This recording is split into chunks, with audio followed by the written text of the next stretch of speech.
I think we're doing it. Okay, we're going to do whatever. Okay, we are recording. So, again, it binds with both the alpha and the beta receptors. Okay, within this, that's a really good thing because epinephrine is one of the only advanced cardiac life support drugs that you will give that is a pure alpha and a pure beta agonist. It works on both of them. It increases the blood pressure by causing vasoconstriction and by increasing the heart rate and by increasing the contractile force. And so the other thing that it does is that it comes into play here with our patients who have asthma or anaphylaxis, as it causes bronchodilation. So it makes the bronchioles much larger so that air can get in. So when we're looking at this as far as the potential indications, one of the real big ones that you'll use it in is that often we can give epinephrine for a patient that's in severe bronchospasm that does not react well enough to a specific bronchodilator. Now, when we get into respiratory emergencies, we'll talk about things like albuterol and ipratropium and those medicines that you would give in that regard. And sometimes, and those are good medicines, and most of the time, John, they work. But the big thing that we're looking at here is not always do those medicines work. So we got to have a backup if we can, and our backup is going to be epinephrine. Epinephrine is also really good as other parts of anaphylaxis. Now, just as a real quick reminder, anaphylaxis comes about with three big problems. Number one is it causes massive vasodilation, drops our patient's blood pressure. Not only do we have massive vasodilation, but those vessels now get little tiny holes in them, and plasma begins to leak out. Guess what? Drops our blood pressure even more. The only thing that it really does as far as constriction is a thing that doesn't need constriction, and it's our bronchioles. And our bronchioles lead into the alveoli where gas exchange takes place. And so if you've got a bronchial constriction in that area, now you can't breathe. And this is one of the things why epinephrine is one of your primary drugs that you got to get on board when you've got a severe anaphylaxis reaction.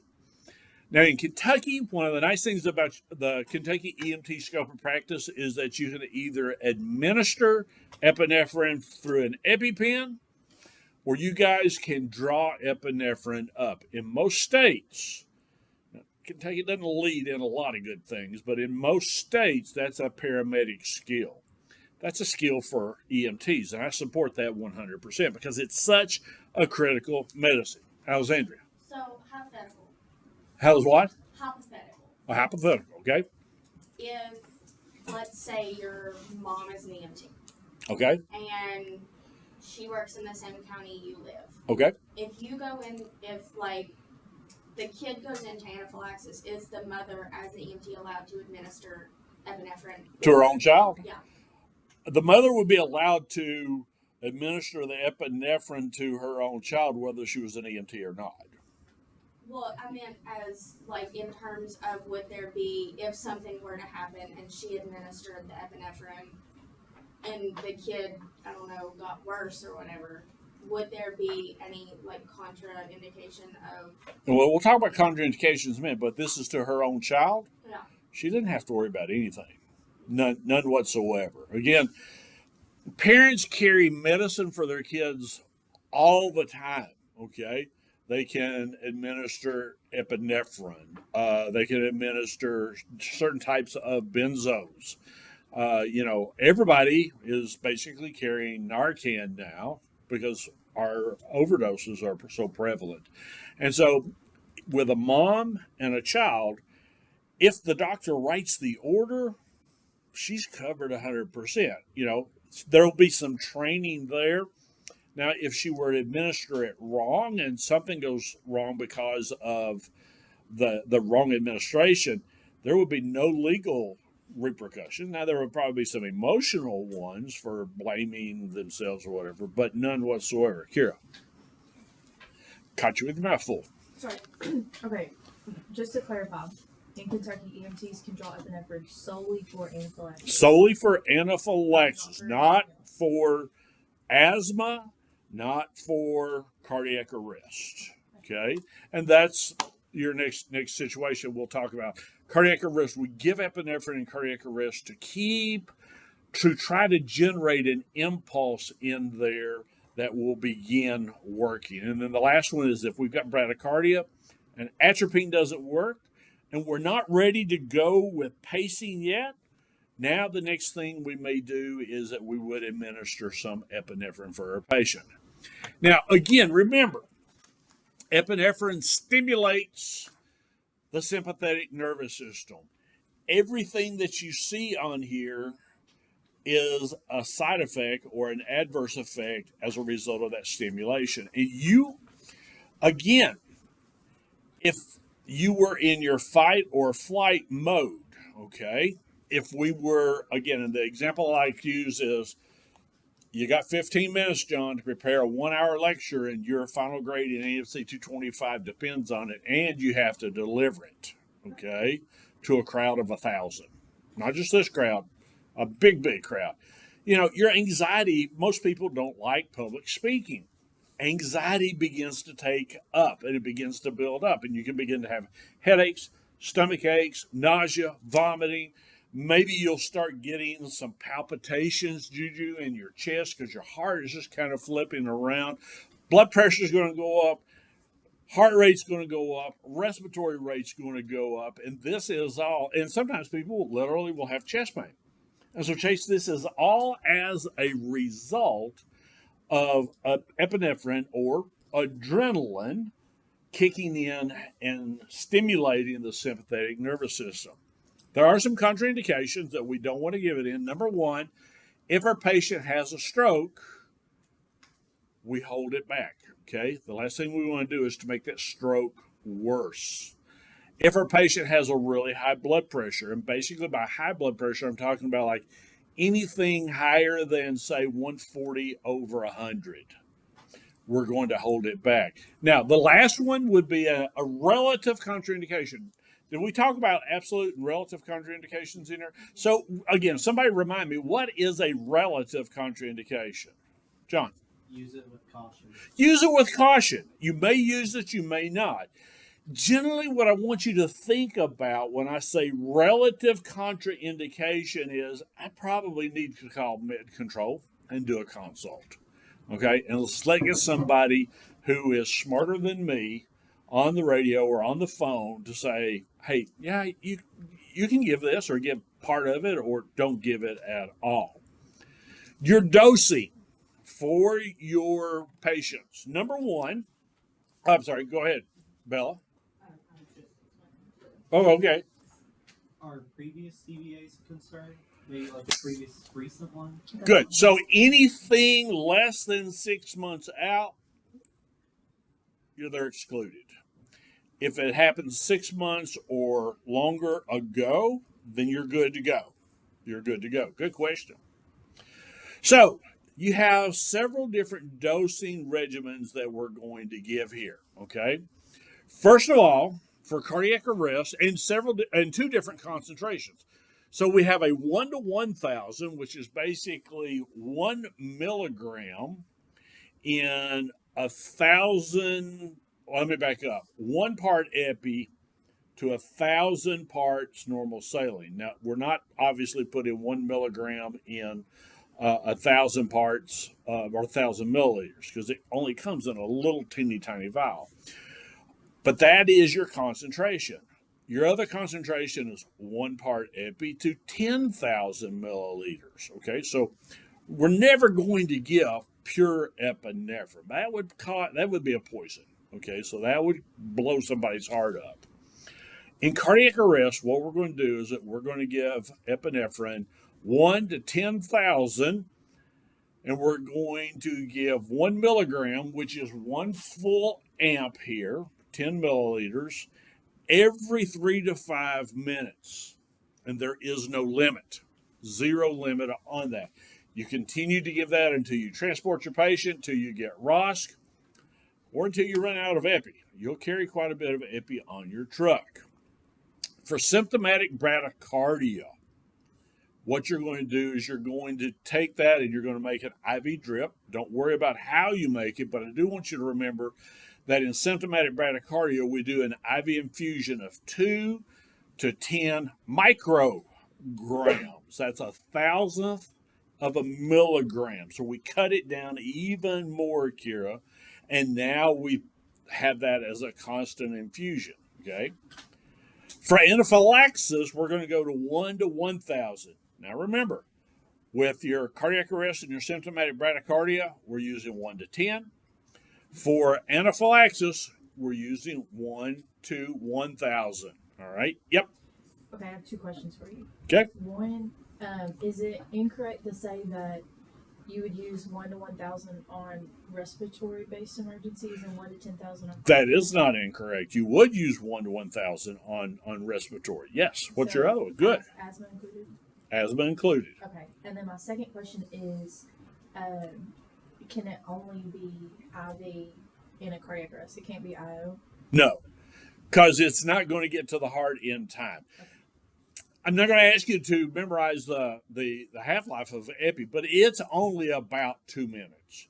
If we give it IM, it's just simply not going to get there. Now, we can give it IV, or we can give it into a bone, IO, and that's okay. All right, good questions. So as we're looking, go ahead. Is there like a rule of thumb, like if you can't get an IV within a certain amount of time, just go ahead and fill it IO? What I tell students is that for adults, you make 1 attempt in an emergency. Then if you can't get it, you go to an IO. For kids, and this is even more so true for the younger the child is, if you look at that child and you go, I'm never going to get an IV on them, go straight to IO. So you don't have to do IV first and then IO. Bella. And for cardiac arrest and symptomatic bradycardia, there's no like max, but for anaphylaxis there is a max dose that you can give. Yeah, so with cardiac arrest, remember I said you're going to give this dose every 3 to 5 minutes until the patient starts. They have a perfusing pulse, or you get to the hospital. You run out, or you get ROSC. Okay, ROSC meaning return of spontaneous circulation. For the symptomatic bradycardia, you don't stop that until you get the heart rate where you want it to be. So there's no max on the symptomatic bradycardia. On anaphylaxis, there is. Yeah. So on anaphylaxis, we're going to use 1 to 1,000. And many times you can just refer to it as 1 to 10 or 1 to 1. Just keep in mind that when you say that, everybody that's in the medical profession understands that you're meaning 1 to 10,000, and 1 to 1,000. And we're going to give 0.3 to 0.5 milligrams of a 1 to 1,000. And we're going to give that either IM or sub-Q. Now, I would either one of those routes is fine because you need to know that for the registry. I'd much rather you give it IM. Why? Bella. Why? Because the under the subcutaneous tissue, it doesn't absorb as fast as in the muscle. Yeah. So we have more blood flow in the muscles than we do in the fatty tissue for the subcutaneous area. And so I'd rather you, again, and that's exactly what's happening when you're doing an EpiPen. If you'll remember, bless you, if you've been through your EMT course, you take the EpiPen and you plunge it directly into the leg and you hold it there and then you remove it. And that's injecting directly into the muscle. And that's what I would rather you do as well. Now, when you're giving epinephrine for either anaphylaxis, and this is the same dose for asthma as well. Let me back up. This is the same dose for any severe bronchoconstriction that does not react to other bronchodilators that we'll talk about later. Whenever you give this, you got to keep in mind, again, everything that's going to be happening with this particular patient. So again, that's the key thing is we want to get that on board as soon as we possibly can. Yep. Okay, so with asthma, I'm obviously gonna try like albuterol first, but Yep. if you know they're in anaphylaxis, just go straight for epi. No, we don't usually just jump to, because epi is kind of like our nuclear option. Okay. Now, there's a couple of ways, and we'll talk more about this in respiratory, but there's a couple of ways you can give epi. You can give it IM, but you might want to consider, and I'll teach you how, to make what's known as a racemic epi, where they're going to take it by nebulizer. So, John. So if epi is a nuclear option, I assume for symptomatic bradycardia, you want to try atropine first? Yes. Yeah. Again, and again, for those of you that have been in cardiology or in cardiology now, understand this. And if you haven't been in cardiology, just memorize it. For high degree cardiac blocks, do not give atropine if it's going to delay getting a pacemaker to your patient. When I test you on the question, we'll talk about your next exam towards the end of class here.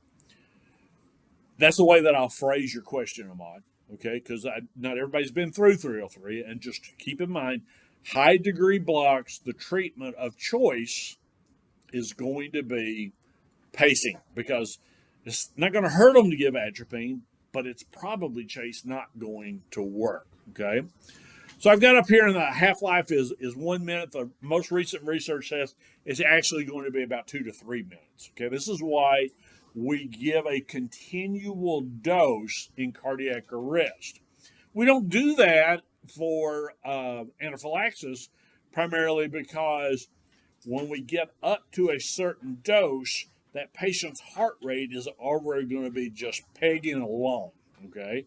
And so they're already probably going to be anxious because they're having some respiratory issues as well. So that's the kind of thing you want to remember on that. Questions about epi? Dopamine, okay? Dopamine is, again, a naturally occurring chemical. No one is allergic to dopamine, okay?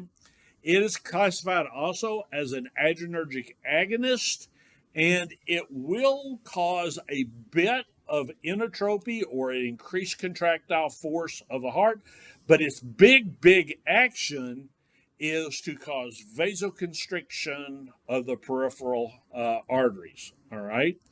Now, here's the thing that we're looking at is that when you're giving this medicine, and the dose I kind of put up there as far as the action, is that we're going to give this in little teeny tiny doses because it's such a potent medicine. 2 to 10 micrograms per kilogram per minute increases both the inotropy of the heart in and out, which increases our cardiac output, and that's usually a very good thing. When we go up higher than that,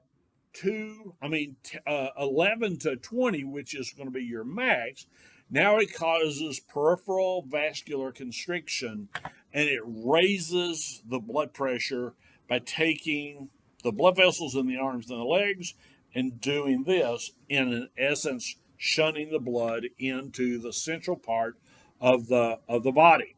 Okay? Yep. So, like, how high would it raise the blood pressure? Like, If you let it get away from you, it could potentially cause your patient to blow an artery and stroke out. So that's pretty high. That's why with dopamine, with epi drips, with norepi drips, with some other medicines that we'll talk about, you got to put those onto an IV pump. Up until just a few years ago, we let these run by gravity, which is just a stupid thing to do because these are so potent. And the argument was, well, IV pumps are expensive. Well, IV pumps are only about $2,000 to $3,000.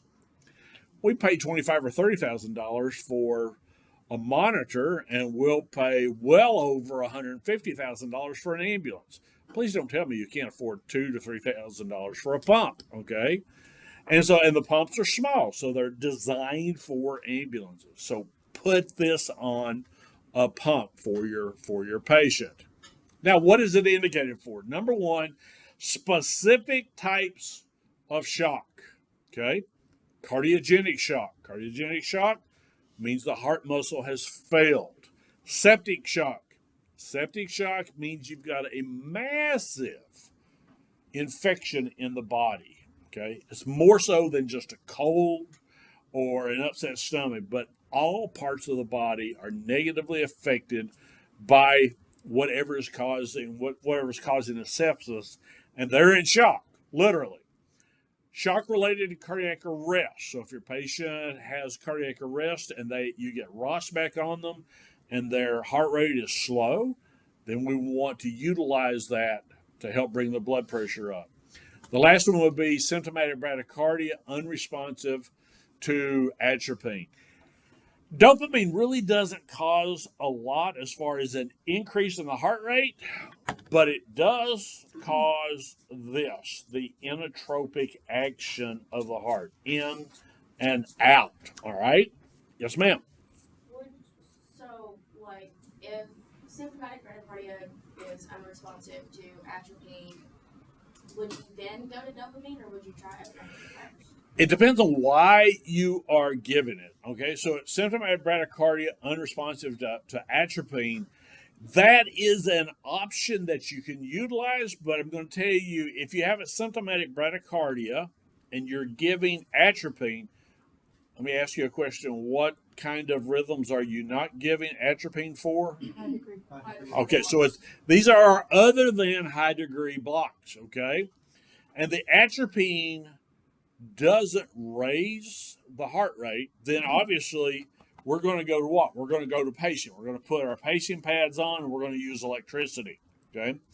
In conjunction with that, Juju, then what we want to do is that we will administer dopamine so that the peripheral vasculature in the arms and the legs will now begin to constrict and to shunt that blood back into the core of the body to primarily perfuse the brain, the heart, and the kidneys. So that would be the route that you would go with this particular patient. Some of the adverse effects that you're going to see with this particular patient, obviously, it can raise the heart rate, so it can turn into tachycardia. Now, this is another thing that you got to keep an eye on while you're with this patient. If dopamine infiltrates, it will cause tissue necrosis. Okay? So, MG, what is tissue necrosis? When the tissue starts dying. Yeah. So it's dead tissue. And literally, if you get so much in there, now literally what's going to happen is the necrosis can get so bad, it could potentially lead to an amputation. Guess whose fault that's going to be? You as the paramedic. So you watch that. You want to get it into a good, stable IV where you've got really, really good blood flow going through, and you got to keep an eye on that to watch for it to begin to swell. Yep. If you notice that it's beginning to swell, what are the steps? Turn it off. That's it. Turn it off. Pull the IV out because we don't want any more going in. Okay. Now, if you're using it, then you're going to need to find another site because, again, most likely, at least early on, that may be your only IV that you can get, and now you're going to have an IV for other medicines, okay?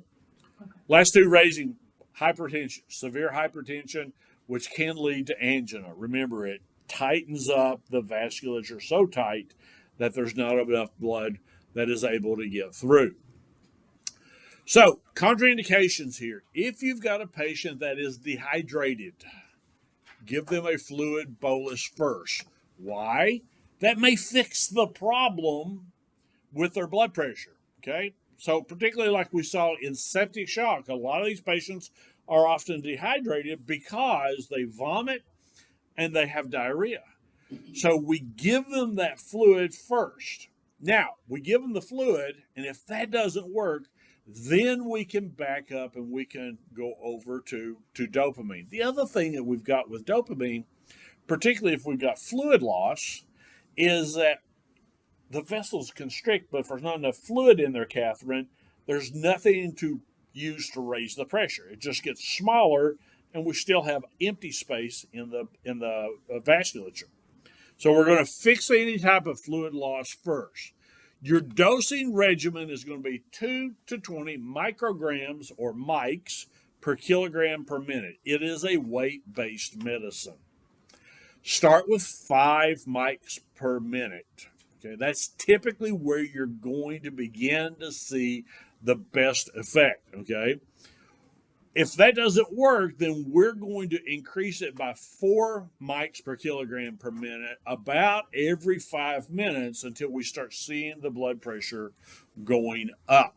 Okay, don't worry about the half-life on this particular medication. I won't test you on it. All right. Now, the thing that I want you to remember about dopamine is that if you give less than 2 mics per kilogram per minute, it has the exact opposite effect. Instead of causing vasoconstriction, it causes vasodilation. Now, that could be a bad thing because if your patient's already vasodilated, you don't want to make it worse. However, that could also be a good thing. So I want you to think about this. Anybody know what rhabdomyolysis is? Anybody know what compartment syndrome is? What's a compartment syndrome? I don't really know. Sure. Okay. Anybody else? Is Anyway. it where like blood pools in one area, or like there's? Am I on the right track? Yeah. Keep going. Like I know on in this medical journal that I read, there was a guy who had compartment syndrome after a hiking injury. And they had to like make lacerations to like make the swelling and. Yep, that's exactly what it was. Go ahead. Is it when the blood pools and becomes toxic, and so when it goes back into circulation, it will go. So that's part of it. So yeah, very good, guys. Very good. So when we have many times some type of a crushing injury, okay, or we can see this with patients who are older who fall and they're lying on the floor and they're so weak, older patients again, and they can't move or they can't get up. That can also be a crushing injury. The cells begin to get crushed, the blood begins to pool, and that blood begins to become poisonous and the cells begin to break down. When the cells break down, it releases big blobs of protein, okay?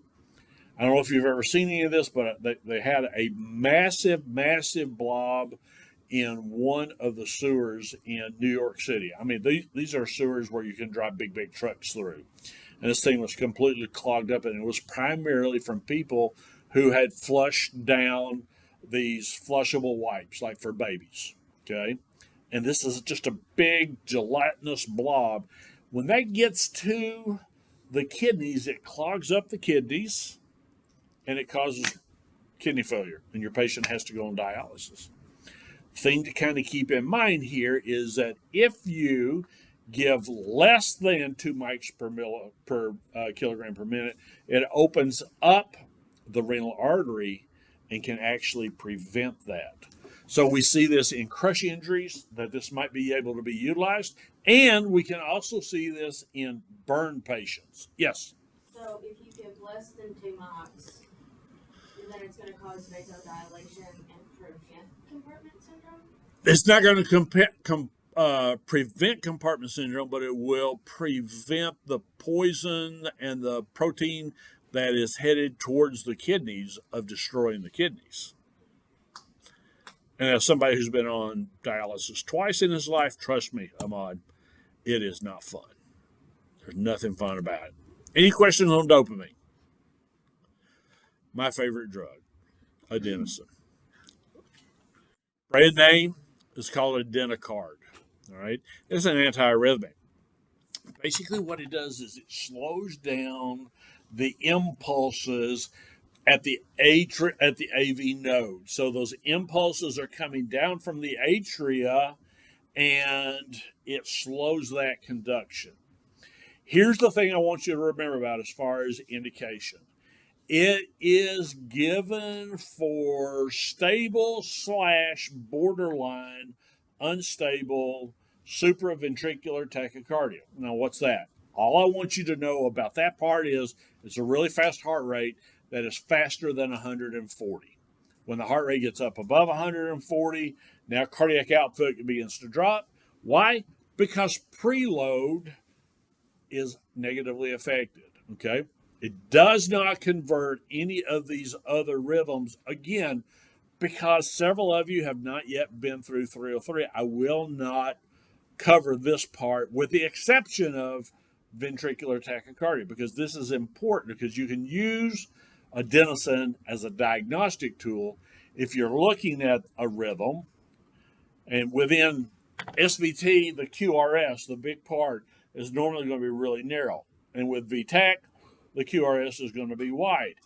But in certain situations, you look at it, Kathy, and you go, sometimes I think it's SVT, sometimes I think it's VTAC. I'll show you. I'll tell you what you can do in that regard. All right.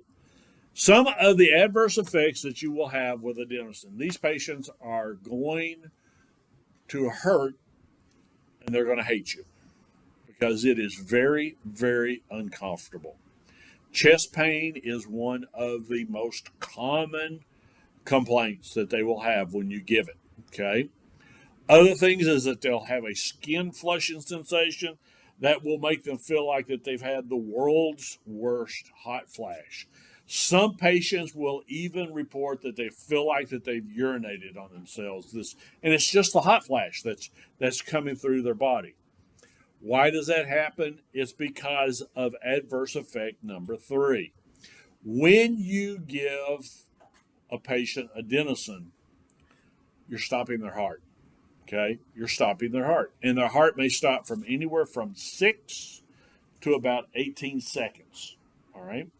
I like to say the first time that you give adenosine, you're going to give your patient chest pain, and then you have chest pain because you just killed your patient for just a few seconds, hopefully. All right.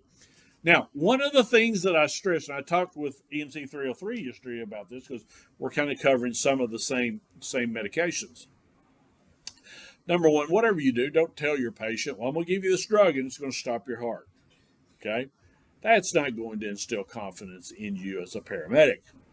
Second thing is, we've all watched medical shows and we all know, whether you've got any medical training at all, what that flat line on the monitor means. Turn your monitor around and turn, if you're listening, because I always like having the beat on really, really low, because it's kind of like, okay, if I start hearing something irregular, it grabs my attention. Some medics don't. But if you've got that, for every heartbeat, the beat that comes across, turn it all the way down. Okay, turn the monitor around, because when you give them this medicine and they go into a systole, they're going to look at that and they're going to think, you killed me. All right. So that's just little tips and tricks. All right. Because literally it will stop their heart. And then you'll start to see every kind of potential of what I call FLB in the world. Funny looking beats when it picks back up. When it works, it slows the heart rate down. It'll bring it down. It may not bring it down to less than 100, but let's say that your patient, Kira's got a heart rate of 180. If you bring it down to 120, their perfusionary status is going to improve. Absolute contraindication in asthma or bronchospasm. Okay? Because it can cause asthma, ultimately leading to a bronchospasm. Okay? So what is your dosing on this patient? Well, first thing we got to do is we got to decide where we're going to get our IV. So we want our IV as close to the heart as we can. Most of the time, you'll start your IV right in here, in the antecubital and the inside of the elbow. All right. If for some reason you can't get an IV there, consider an external jugular vein. You'll learn about that in advanced sequence. Okay. We don't use EJs much anymore. And I would say EJ usage is probably going to be relegated to only the administration of adenosine, because we can do IOs into the bone, in the shoulder, into the tibia, or into the femur, and the medicine gets there just fine. But there's a problem with adenosine. Adenosine has a half-life of about 10 seconds. Okay. Now, we talked about half-lives in here, and we know that 5 half-lives, and it's considered to be completely eliminated. If you give it into a bone, it's going to take longer than a minute to get to the heart. So that's why we're not going to give it through an IO. So we're going to go anticubital or EJ, and we want to administer 6 milligrams. 6 milligrams as fast as we can, and we want to immediately follow that up with a flush of somewhere between 10 to 20 milliliters of fluid given by a syringe. We don't just open up our IV, but we actually have a syringe connected on either side there. We push our adenosine, then we push our flush so that we can move it right along. If it does not convert your patient, by converting, if it doesn't slow the heart rate down, we can give a second dose by doubling it of 12. Okay, and typically what you're going to see is you'll have in your ambulance, you'll have one syringe of 6, one syringe of 12, because there's no way you're going to get 12 milligrams to your patient in time before it's eliminated from the body by putting one syringe on, push it, take it off, put another syringe on, and push it. Okay, now go ahead. How do you decide between 6 or 12 milligrams? You don't. You always start with 6. Start with 6? So 6 is your first dose. If that doesn't work, then we'll go to 12. There's only one time when we would consider doing 12, and that would be if your patient, because again, SVT is not necessarily an old person's disease. I will tell you, I would estimate that Madison County probably picks up at least one college-age student, not necessarily just a college student, but college age, traditional college age, a month because of SVT. Anybody know why? Caffeine. Caffeine in the form particularly of energy drinks. Now, I'm not criticizing anybody if they drink energy drinks.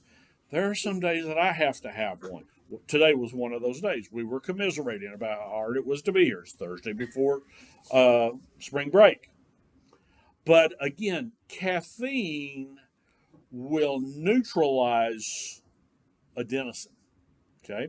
So in that particular situation, John, if you've got a patient that says, oh, it's finals week, I've been drinking like a Red Bull every hour for the last hour, and they don't have any other issues, in that situation, you might want to consider starting with 12.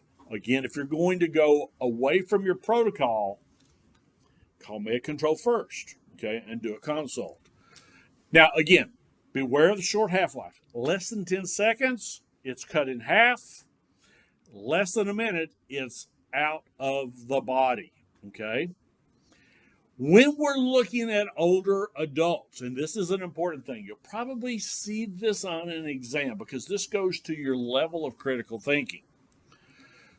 If you have a patient who is over the age of 60 and they're tacking along at like 140, 150, 160, assess them for dehydration first. Remember, the very young and the very old can get dehydrated really, really easy. So find out, have you been vomiting? Have you had diarrhea? Is there a possibility that you've been urinating a lot? Maybe they're a diabetic and their blood sugar is way, way up. And so if you think that they're dehydrated, before you give them this medicine, give them a fluid bolus so that if it's dehydration, we don't put them through the discomfort. Even though it's short lasting, it's really pretty intense. Okay? But we don't put them through the discomfort of the adenosine. Alexandria. Okay. All right, so we're going to give them a fluid bolus. All right. Now, as we're looking at this, again, let me back up here.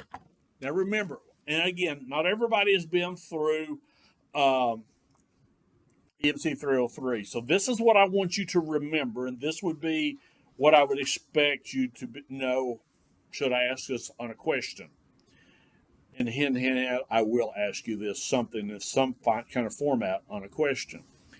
If you're looking at your patient and you're not sure if it's SVT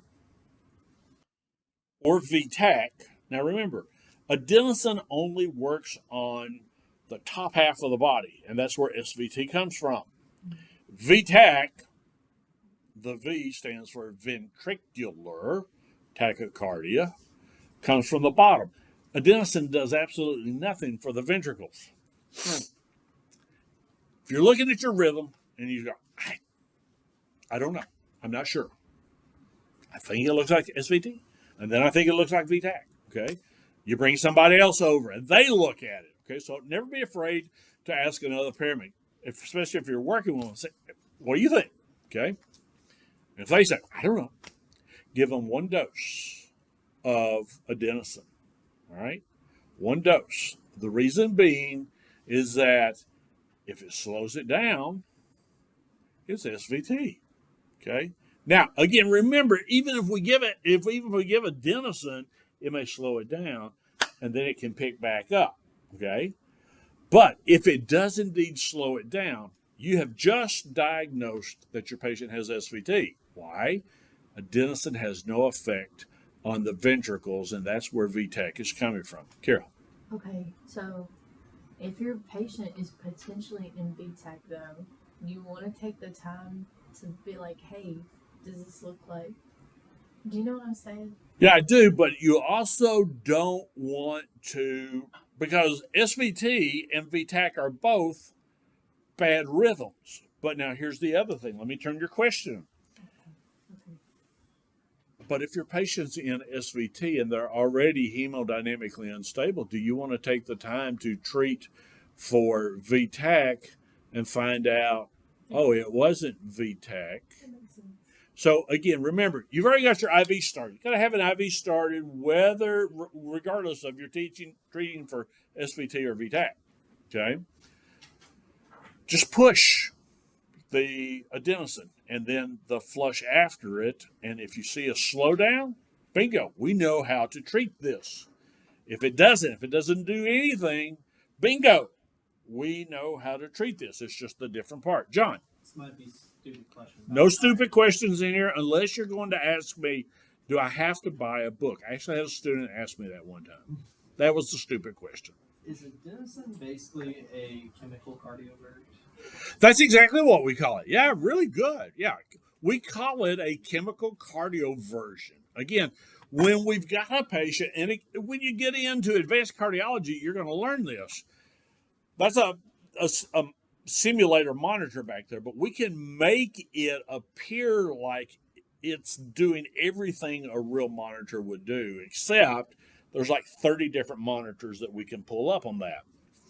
And so we use electricity to slow the heart rate down for both SVT and for VTAC. We don't want to use electricity because, again, that's our nuclear option, and there's a lot more side effects that come with it, a lot more painful, and the possibility you may have to sedate your patient before you do that. But that's exactly what that's called, is a chemical cardioversion. Very good. Very, very good. Yeah. All right. Any questions on adenosine? All right. Calcium channel blockers.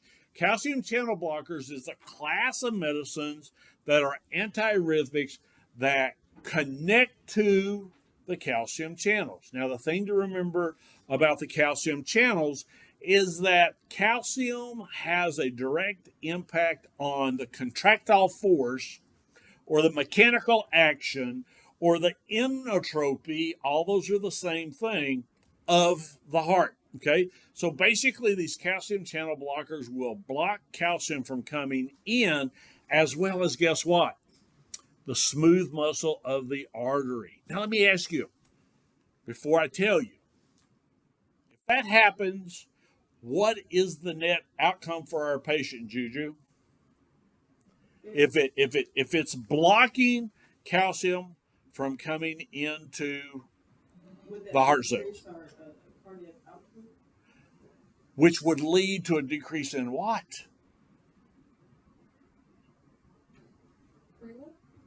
Which would lead to a decrease in what? Which would be evidenced by what? I can do this all day. How would you know that your patient has had a decrease in perfusion? Real common one. No.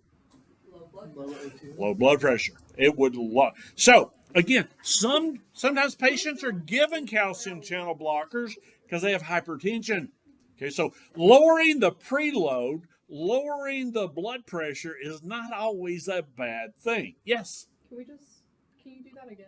I don't think Like, I don't think I Less can. confusing, 'cause Okay, so calcium channel blockers block calcium from coming into the cells of the heart and of the middle area of the arteries, which means they don't work as well. So if we decrease inotropy and we decrease the ability for the arteries to constrict, then cardiac output, let me back up, preload is reduced, which results in a reduction in cardiac output, which is evidenced by a lowered blood pressure. And that's one of the primary reasons why patients are given calcium channel blockers is to lower the blood pressure. Yes. Okay, I should know this, but can you explain preload and afterload? Because I always get confused. This is critical. You guys have to understand preload and afterload. So this is one of the passions of mine because if you understand preload and afterload, you will do much better in everything medical.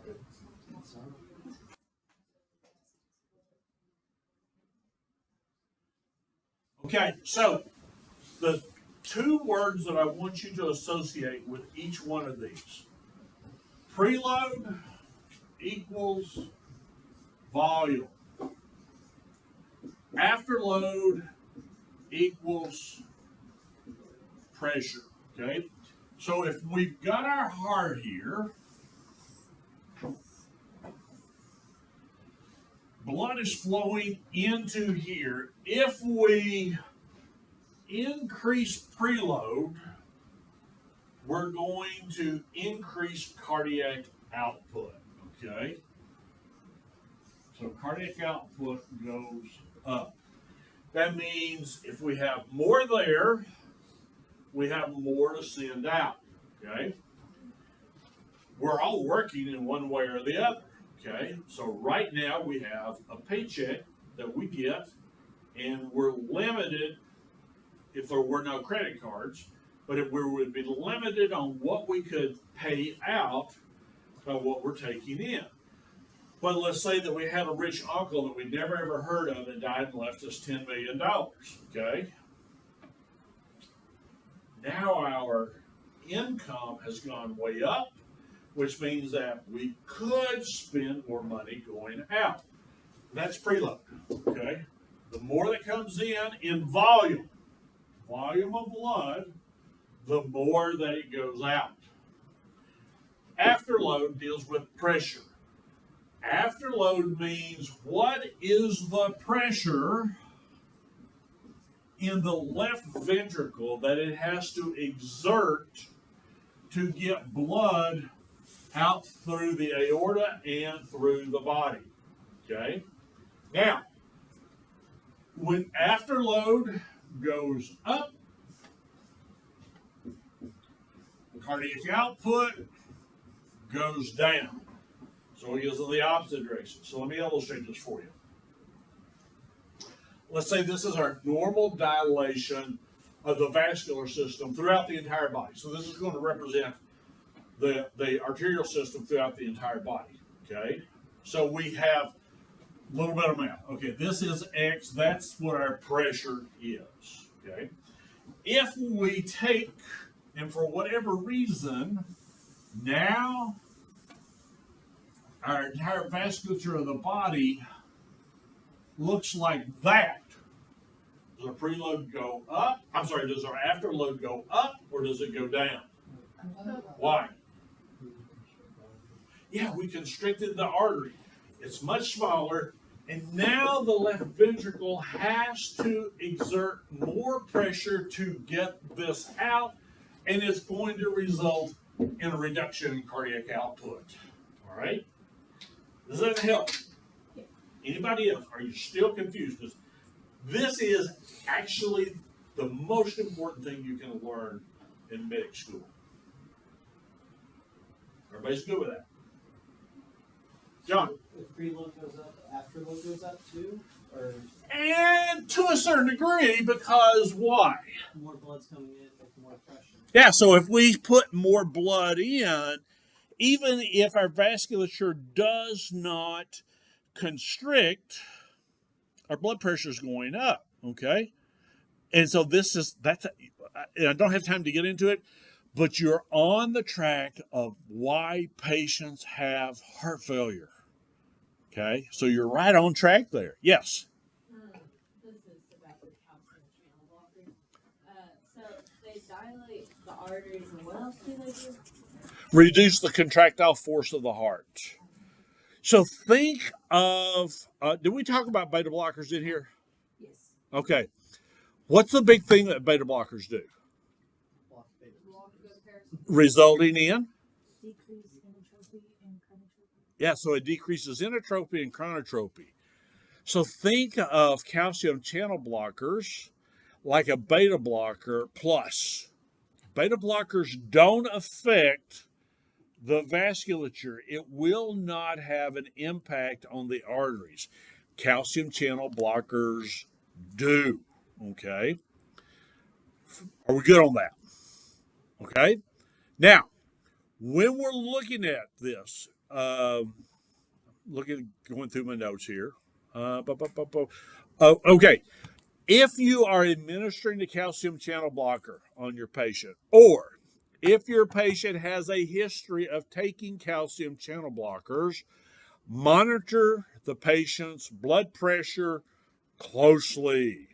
The nice thing about this is now with our monitors, we can set them up to give us a blood pressure from 1 minute up to however, okay?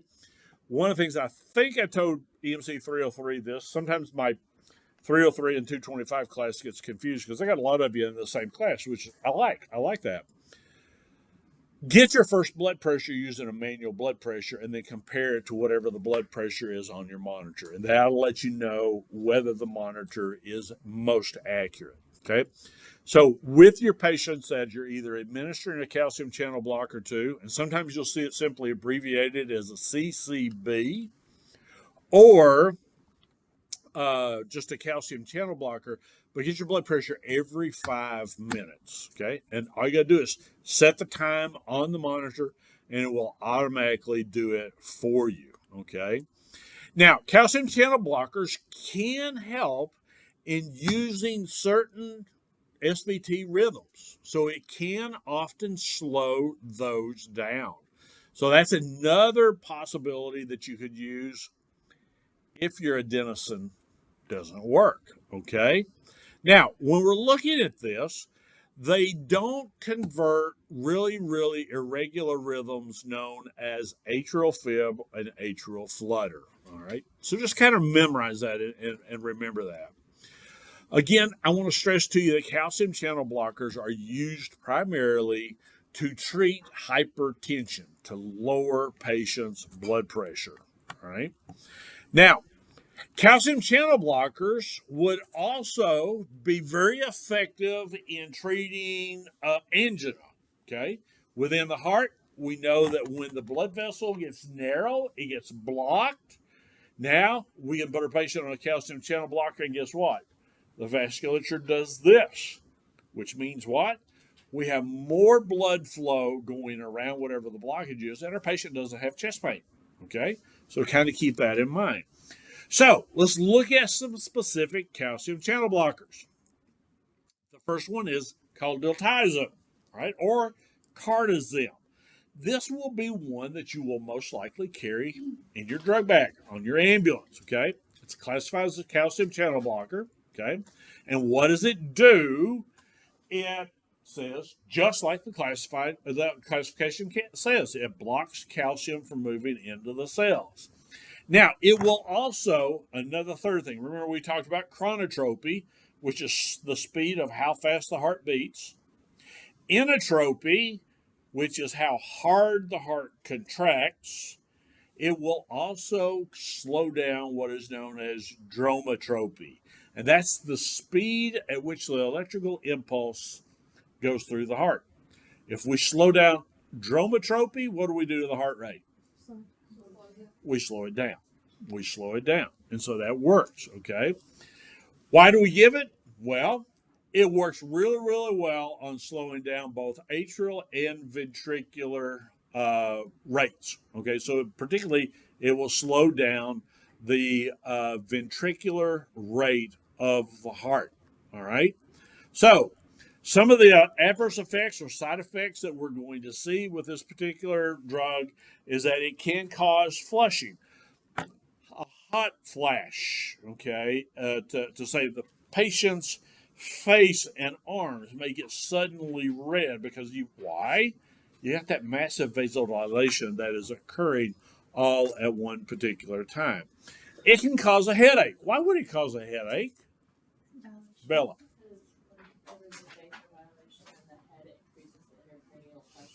Bingo. I love being around smart people. You guys are awesome. It can also result in a rebound bradycardia. Again, if we give too much, or if the patient is, even if we give the right dose, usually the patient may be just really, really sensitive to it, and their heart rate may drop. So we got to kind of watch that. Hypotension, again, same reason. Blood pressure may drop down too much, or it could lead into a heart block. Don't worry about what that is if you haven't had 303. Just remember heart block, okay? John. Okay. Is heart failure, because I think I just made a connection. Is heart failure up there because it doesn't have the same afterload capabilities as before?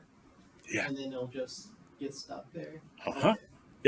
Yep, you're exactly right. So heart failure is up there primarily because remember, it's reduced. This is your heart. This is your heart on cortisone. So what's that going to do to our output? Decrease. Which is going to decrease the amount of blood that it's able to push, and it can get into the lungs. Very good.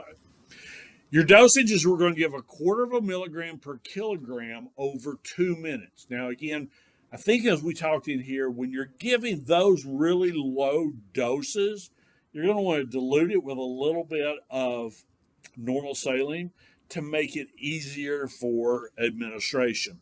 Generally, for an adult, it's going to be somewhere around 20 milligrams for your patient. Alexandria. Which heart block necessarily would it cause? Would it be first degree, second degree? We're really in particular concerned about the high degree heart blocks. So primarily second degree, type 2, and third degree. So those would be the two that we would be really concerned about it causing. But it can lead into any of them. Okay. Yes. So it says 0.25 milligrams. Oh, I'm just now reading milligrams per kilogram. Never mind. That's okay. That's all right. Yeah. So it's 1/4 milligram per kilogram. And then depending upon your patient's weight, somewhere around that 20 milligrams for a total. Okay. Now we can increase it. We can give our patient a second dose, and that's 0.35 milligrams per kilogram. Generally, it's going to be about 25. Okay. Your results may vary primarily because your patients are going to vary in size. Then if we do that, then we would follow this up with a continuous dose or a supporting dose of 5 to 15 milligrams, not weight-based now, but we would draw, basically we can get cortisone drips. We would hang it on our ambulance, and we would get 5 to 15 milligrams per hour. Now, for those of you that are going to be working in the ambulance, you're probably not going to be giving cortisone drips. Okay, you may be monitoring them when you transfer a patient from one hospital to the other. There's going to be a certain number of you in here that are going to be making a career in a hospital. Those of you who were in 303 met John Gaddis yesterday, who one of the best medics I know. Okay, graduated. He's not because I taught him, just because he's a smart man, but he was one of my students. He works full-time over at Winchester in the hospital. Okay, so that's another career opportunity for you. Here and then here. Why would the continuous drip not be mgs per kg? Why would it not be weight? Because of the concentration. We want it to be stronger to maintain the concentration in the blood. Okay, Bella. So when would you give the continuous infusion versus just the IV push? After we've given the 2 doses. Yep. So you're going to give the 2 IV doses first. You know, first one would be somewhere around 20. Second one would be somewhere around 25. Could be, 2 or 3 milligrams on either side of that. And then once you've got that going, then we're going to move into giving the IV drip. Contraindications. Number 1, if patient's blood pressure is low, we don't want to make it worse. All right. Number 2, heart block. And in particular, high degree heart block. Number 3, just like John said, you did a good job with it, is heart failure. Okay, because with that, we'll literally, if we do that with our patients in heart failure, that could potentially literally lead them into drowning in their own fluids. All right. Now, any questions on that? Here's the other thing. Remember back at the beginning of class, we talk about drugs that have synergistic effects. Anybody remember what that means way back? I'm pointing at you. Basically, they don't. When combined with another drug, it's kind of like they work together to make a greater effect. Yeah, good. Remember, it's kind of like 1 + 1 = 2. Okay, when they're separate, you put drugs together that have a synergistic effect. 1 + 1 = 10. Be really, really careful. Now, this is a relative contraindication, but be really careful. I mean, really, really careful. If you give calcium channel blocker to someone who is taking a beta blocker, think of the action that's happening. Remember, I told you calcium channel blockers were very similar to beta blockers, except they caused arterial dilation as well. So if you've got a patient with a beta blocker, decreased heart rate, decreased contractile force, and now we add a calcium channel blocker, decreased heart rate, decreased contractile force, increased vasodilation, we can actually kill our patient because we can send their blood pressure down the toilet. Okay, down the toilet. Not good. All right? Yes, sir. So you said when we give nitro, like someone says, like, "Oh, I'm already on nitro, I already took it." You're not supposed to trust them because it's safe. If they say they're on a beta blocker, you do trust them, and you would exercise a lot of caution. You would use a lot of caution. Again, because if we've got a patient that's taking a nitro, even if their nitro is fine, what is one of the things that you are going to evaluate before you give him or her one of your nitro? Their vitals. Yeah. And in particular, their blood pressure. So if they got a stable enough blood pressure and we give them a second one, because remember, it's going to be a matter of time between when they took theirs and when you actually get there. The half-life of nitro is not really long. Remember, we talked about it being really unstable and it'll break down the tablets. So most of that nitro is probably going to be out of their system by the time you get there. So by you giving another nitro, not going to be much of a problem. Beta blockers and calcium channel blockers, on the other hand, have a much longer half-life. And that's why you put them together.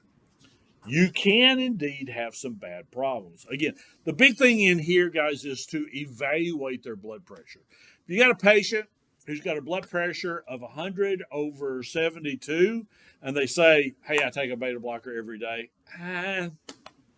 I'm probably not going to give them a calcium channel blocker, diltiazem.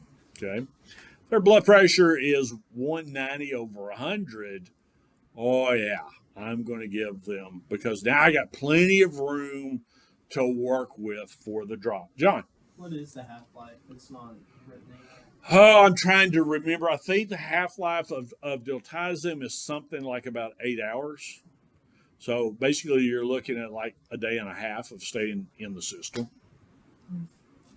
All right, another one is verapamil. Verapamil is an old drug. We used to use it a lot within ACLS, and now it's kind of fallen out of favor. It is also calcium channel blocker. You see the action, same action there. pretty much the same indications that we would see. When you see this down here, for those of you that have not been through EMC 303, don't worry about the PSVT. Just remember, we're going to administer for a patient that has SVT. The side effects are going to be pretty much the same thing. This is one of the reasons why I teach medications, Ahmad, by class, because many times classes of medicines will have the same thing, and you're not having to learn a bunch of others. In the contraindications, what I want you to know is on there are particularly the first two, heart block and hypotension. Don't worry about WPW, atrial flutter, or atrial fibrillation. Again, because not all of you know exactly what that is. I do want you to know this, okay? Here's your dose. 2.5 to 10 milligrams IV over 2 minutes. Again, draw your medicine up, squirt it into a 50 milliliter bag of normal saline, and set that up on your IV pump to run 50 milliliters in 2 minutes. That way, Juju, we're not sitting there going, okay, am I going too fast? Am I going too slow? Yeah. So if you don't have a pump available, Still inject it into 50 milliliters of normal saline, and we will run it by gravity. We'll learn more, particularly about drug calculations within EMC 310 of the advanced sequence. MG. Why do we need to push it 3 minutes to push 2 minutes for geriatrics? Is it weaker veins or? Because the way that geriatrics eliminate this or neutralize this is through the kidneys, and most of the time geriatrics have decreased renal function. So we wanted to not hit the kidneys as hard and as fast. Good question. Very good. We can do this again every 5 to 10 minutes, okay? At this time, then we're going to slow that drip rate down. I'm sorry, 5 to 10 milligrams every 15 to 30 minutes, okay? And then our max is going to be a total of 10 milligrams. And the easiest way to do this is to look at your patient and just start out with 10 milligrams over 2 minutes, and then 10 milligrams over 15 to 30, 10 milligrams over 15 to 30, and then you're done. You're finished, okay? Again, as we're looking here, heart failure or if the ventricles don't work well. Yes? You have it? Yeah. What is Wolf Parkinson's like? Wolf Parkinson's White is a really, really rapid heart rate that comes into play. Did I miss something? Y'all have to go, or am I late? oh no, we have to go. We had I forgot. Okay, that's fine. That's all right. All right, y'all be careful. I saw you talking and I thought, what did I do wrong? Okay, anyway. This time it wasn't me. All right. So it's just a really, really rapid heart rate. We'll definitely cover WPW and advanced cardiology. Okay. Last one we're going to talk about today is amiodarone. We're going to go through it pretty quick because I got about 4 minutes left. Amiodarone is a antiarrhythmic. Don't worry about the class. It's just an antiarrhythmic. It acts directly on the myocardium to slow down repolarization. Now remember, when a heart depolarizes, it has to repolarize in order to depolarize again. If we slow down that repolarization, what's that going to do to our heart rate? It's going to slow it down. It's going to slow it down, okay? Don't worry about increasing the action of the duration of the action potential. That's not really pertinent to what we're discussing here. We give amiodarone in ventricular arrhythmias. It is also a first-line drug. Some of the adverse effects is, number one, when you give it to a patient, they'll often complain that it burns, okay? That is transient. It will go away. Some of the more serious side effects, especially if we give it too fast, is that our patient can have a resulting hypotensive action or event, and they can convert into bradycardia. All right. Now, contraindications. Really, the only contraindications that you've got for amiodarone, and these are absolute contraindications, would be any second or third degree block. don't give it. Here's your dosing. If your patient is in cardiac arrest and the rhythm that you're looking at is VFib or VTAC, we're going to start off with 300 milligrams, and we're going to give that IV push. Okay, we're not going to give it terribly fast like we would with cortisone, but we're not also going to give it over a period of minutes, Juju. We're just going to slide it in there. Whether it works or not, we're going to follow that up with a second dose of half the initial dose of 150 milligrams in 3 to 5 minutes. We're going to give that slower. Again, your best way, inject it into a 50 milliliter bag of normal saline, set it up on your pump, and let it run through. Now, your patient can often have premature ventricular contractions, early beats coming from the ventricles, or VTAC, again, a very fast rhythm that also comes from the ventricles. If that's the thing that we have, and they have a pulse, okay, whether they're awake, conscious or not, we're going to give them 150 milligrams in 100 milliliters of either D5W or normal saline, whatever you carry on your truck, and we're going to give that over 10 minutes, okay? And now, once we get Rosh back on our patient, we're going to be starting a drip for our patient at 1 milligram per minute for up to 6 hours, and then we cut it in half. Okay, so we have a decreasing dose. Your maximum dose that you would give over 24 hours, and again, you're thinking, well, I'm never going to use this. Well, you don't know. You don't know where part of the hospital you're going to be working in. Some of y'all are going on to med school, so you will know this, need to know this. Will be 2.2 grams, not milligrams, over 24 hours. Okay. Don't have time to go over lidocaine, so please, please, please read your PowerPoint. Read the section in your book that has to deal with lidocaine. Let me see what else that we have left that we didn't get to go. Procainamide, same type of drug, mag sulfate. So those three, make sure that you read those. Last thing is that when we come back, we will continue with our next module, but the week, not the week after spring break, but the week after that. So 2 weeks after spring break, we will have an exam. Okay, on Tuesday, we'll review for the exam. On Thursday, we will have the exam, and it will cover everything back to day one. Okay? Now, Yusef, if you're listening to this tape all the way to the end, understand that your classmates did not remind me, so we all blew it. Don't listen to them. Who are you going to trust? All right, guys, have a good spring.